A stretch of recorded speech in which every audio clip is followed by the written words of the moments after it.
And now it's time for Development Debates. We dig deeper into some of the questions shaping the future and present of China. Today, we'll see two Chinese experts debating if Beijing should apply for the 2022 Winter Olympics. Just 5 years after Beijing held the 2008 Summer Olympics, the capital city of China announced that it would apply for the 2022 Winter Olympics. Chinese media believe the other four applicants were Alma-Ata, Lvov, Oslo, and Krakow. State-owned media, which has an obvious bias, seems to believe that Beijing has the largest chance of winning the bid.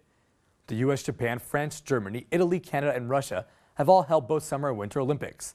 South Korea will be the 8th country once it hosts the 2018 Winter Olympics. Beijing would stand out as the first city to hold both Summer and Winter Olympics. China Radio International reported that on February 8th, the Beijing Olympic Games Bidding Committee held a press conference in Sochi. The deputy mayor of Beijing, Yang Xiaochao, told media that holding the 2022 Winter Olympics would bring huge benefits for the city's economic development. Yang also said the commission delegated a French company to conduct a poll about Chinese people's thoughts on the application.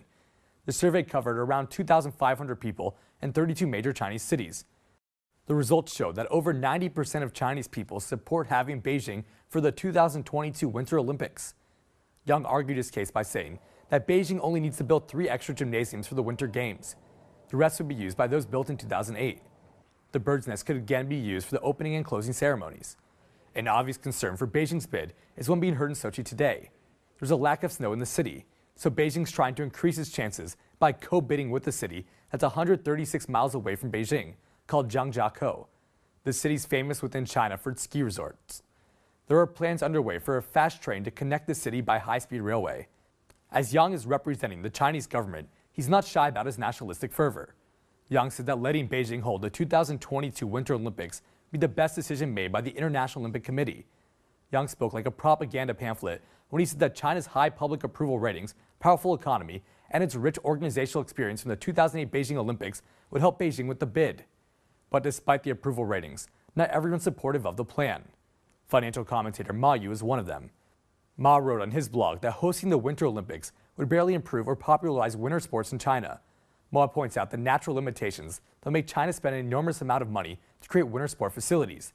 The high cost of enjoying winter sports versus the low incomes of Chinese people will keep people from participating.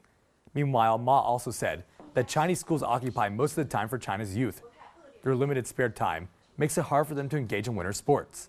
This would not change even if China won the bid for the 2022 Winter Olympics. Apart from that, Ma also mentioned the natural obstacles of Beijing. Ma said that Beijing just saw its first snow of winter.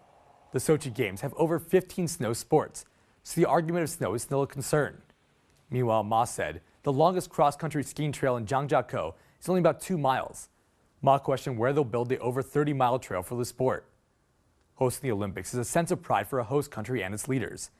China took to extremes to make sure the 2008 Olympics went as planned, and it heavily affected the daily lives of those living in China.